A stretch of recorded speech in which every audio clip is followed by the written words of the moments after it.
10 TV's Cierra Johnson joins us from Portobello Drive with the latest. Cierra?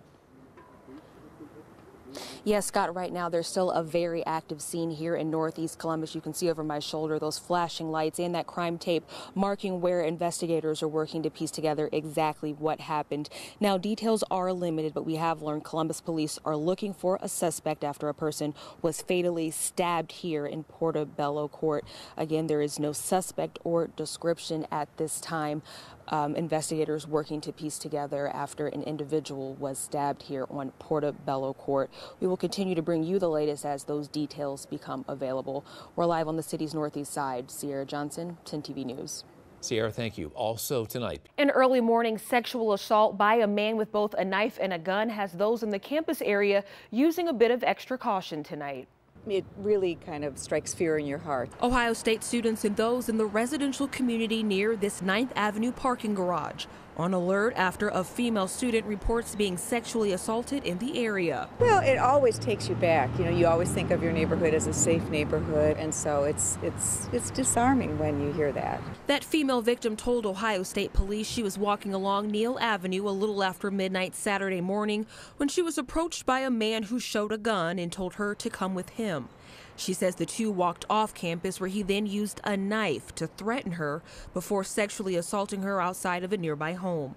The suspect then left and has not been caught. In summertime, it does feel kind of deserted, and you always worry when you're in an area where there aren't a lot of people around. Susan Keeney lives on King Avenue and can see the garage from her backyard. She says she often warns students about the power of pairs and the importance of being aware of your surroundings. You know, we always encourage when we see students around us, you know, just walk with somebody, don't walk alone if possible. Be careful walking in the evening. Police are now looking for the suspect in this incident. He's described as a white male, short with a slim build and buzzed hair.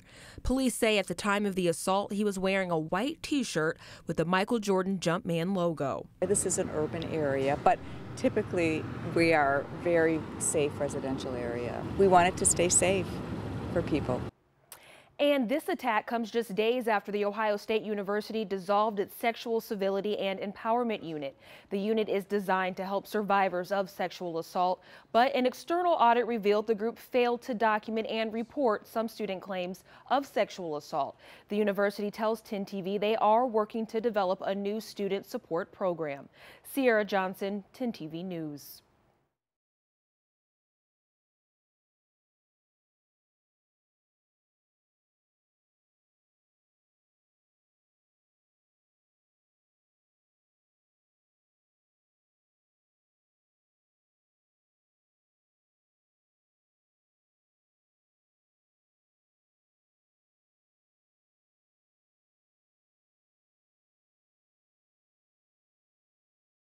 These are the court documents. Tonight, the city of Columbus facing a lawsuit from two gun advocacy groups.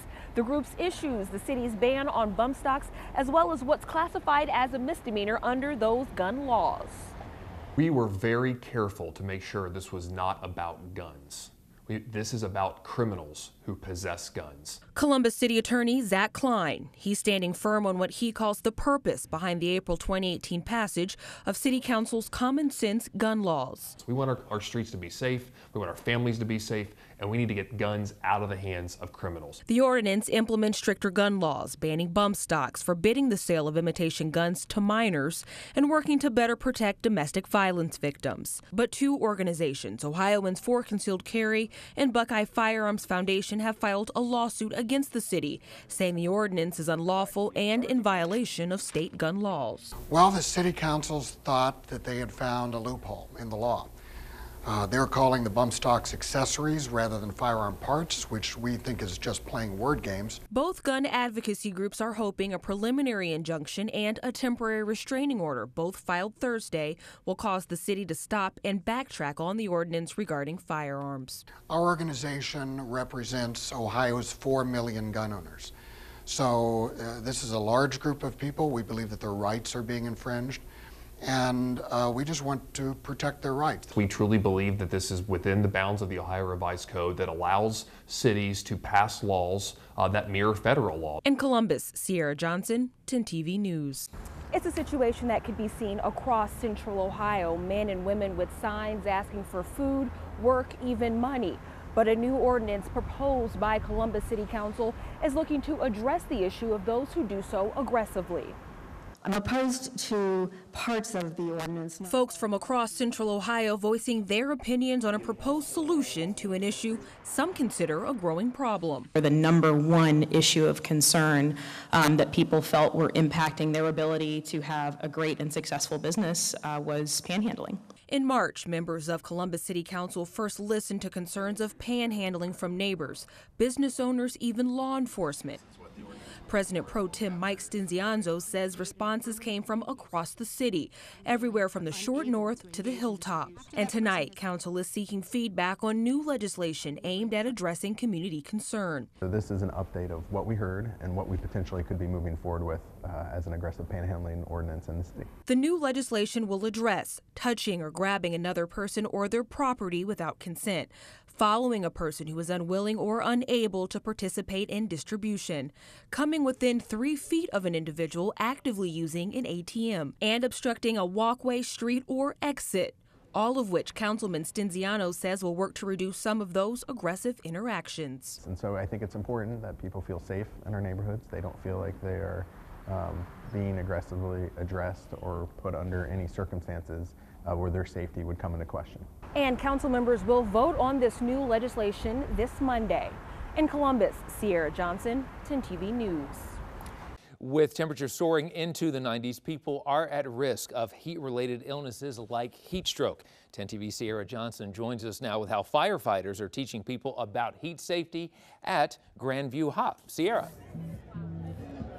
Hi, Scott. Yes, I can tell you firsthand, it is definitely hot, especially standing on this blacktop. But this heat is not stopping the festivities here in Grandview. You can see there's people all around us. A half-a-mile stretch of Grandview Avenue is jam-packed with live music, art, and food. But given the current temperatures, there's also that risk of heat-related illnesses. Now, we did speak with members of the Grandview Heights Fire Department who offered a few tips on staying safe in this heat. The first piece of advice, hydration. If you're out and about, aim to drink plenty of liquids and even strive to work in some of those sports drinks to replace some of those electrolytes you may have lost. Also, aim for lightweight clothing, and also be sure to check on your neighbors, specifically those who may be older or living with a pre-existing health condition like high blood pressure or a heart condition. We always encourage people to check in on their neighbors once a day. You know, if you haven't seen them in a while or haven't spoken to them, just check in, pop in, make sure that they're okay. They'll appreciate it, and we appreciate it. And these first responders will be on hand for the remainder of the event, not only to interact with the kids and offer some resources, but also to serve as the eyes and ears here as people walk around in this very, very high temperature. We're live in Grandview. Cierra Johnson, 10 TV News. All right, Cierra, thank you. What the outside of your house looks like tells people what you're like. And Paula Scrobot didn't like the picture the windows on her Whitehall home painted. They were the old aluminum sliders. They were the original windows put in this house when it was built in 1961. So you can imagine that they weren't the best windows to keep out air, cold air. But the $5,000 price tag to replace all 14 windows wasn't in the budget. I couldn't afford new windows, so I had to stay with what I had. That is until she was notified by the city that she was selected to participate in the Whitehall Home Reinvestment Program, a program designed to financially assist Whitehall homeowners improve the exteriors of their homes. And when I was chosen and I saw what the cost was, I thought, wow, I got really lucky. The reinvestment program will reimburse 50% of a $15,000 exterior home remodeling project up to $7,500 for qualified applicants. Those projects include porches, siding, fencing, even landscaping. And the program will also reimburse 25% on approved driveway projects up to $7,500. Here we go. For Paula, the program meant new energy-efficient windows for her entire home and a small step to beautifying her community. You know, a lot of people want to improve the appearance of their home. And for the city to be that generous, I mean, up to $7,500, that's generous. In Whitehall, Cierra Johnson, 10 TV News. It's so exciting to see the sanctuary filled, to see the narthex still overflowing. They came from Central Ohio and beyond to hear the music and contribute to a cause close to the hearts of so many at North Church on Henderson Road. This is one of those real quick response of the heart kind of events we've done here. Pastor Eric Williams says he was approached by several members of his congregation wanting to do something, anything to help the tens of thousands of children being separated from their parents as a result of the Trump administration's zero-tolerance immigration policy. And we have a responsibility as this great nation of ours, as people of goodwill, as people of faith, as people who have any sense of heart, we have a responsibility to respond to them. So nearly a dozen performers shared their voices with a crowd of about 300 for a benefit concert with the goal to raise $5,000, enough money to cover the legal expenses necessary to reunite just one immigrant child with his or her parent. Children at the border. Come on, children at the border. We can't allow that as a nation. Pastor Williams says this church is no stranger to coming together for a common cause. They hosted a similar benefit for Edith Espinal, a woman who sought sanctuary in a Clintonville church to avoid deportation to Mexico. And through song and donations, this congregation and musicians are hoping their voices and actions make an impact. Sing up, stand up, organize, do something. At least we're doing something here today. In Columbus, Cierra Johnson, 10 TV News.